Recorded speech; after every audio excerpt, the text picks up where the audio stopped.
Hi, everyone. I wanted to provide a quick overview of the classroom environment assignment that is due this Sunday. We talked a little bit about this in class last week, but just wanted to have something that you can refer back to as you are working on this assignment. So in this assignment, you will be creating your ideal classroom space, and that includes a layout, like a design or a picture, if you will, of the classroom that you would consider to be your ideal, as well as your ideal classroom schedule. So when we're thinking about this assignment, there are a number of things to take into consideration. And so if you look at the assignment guidelines, it includes different elements that you should think about when designing your classroom space. So in terms of the room design, I want you to be thinking about what would be developmentally appropriate in terms of furniture, materials, those types of things, centers for the age level that you are selecting and creating the classroom design for.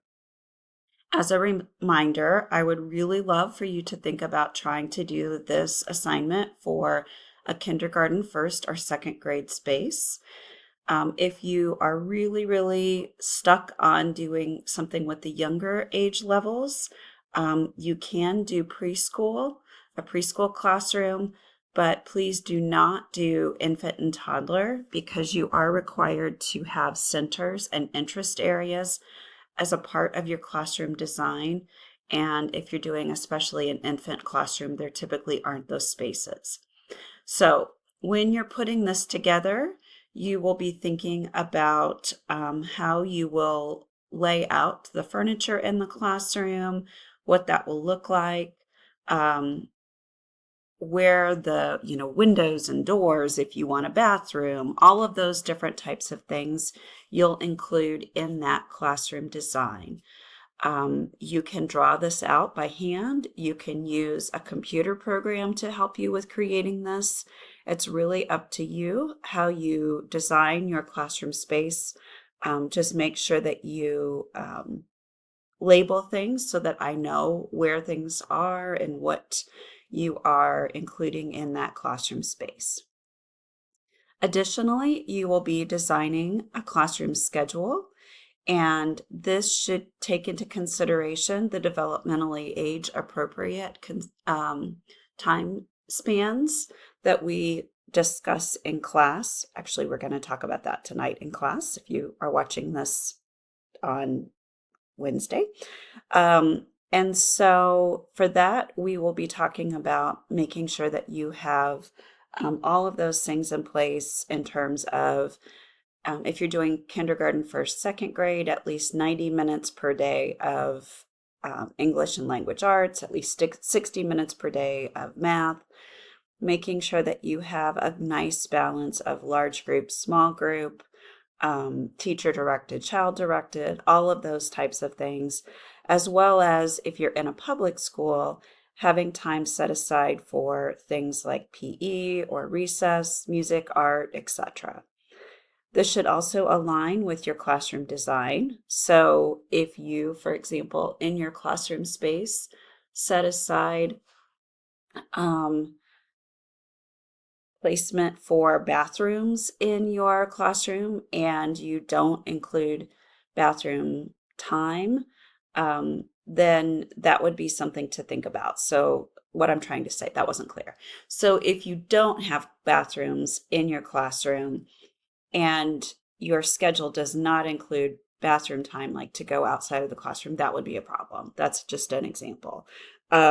If you have centers in your classroom, which you should, and you don't have any time in your schedule for center time, that would be a problem, that kind of thing. So that's what I mean by aligns with classroom design.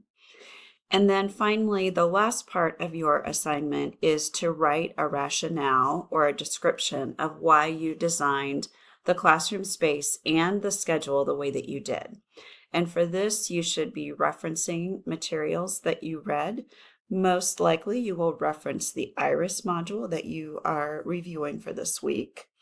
in your descriptions and rationale. So I'm going to pop back over here and we'll look at this example quickly. So there is an example that's provided.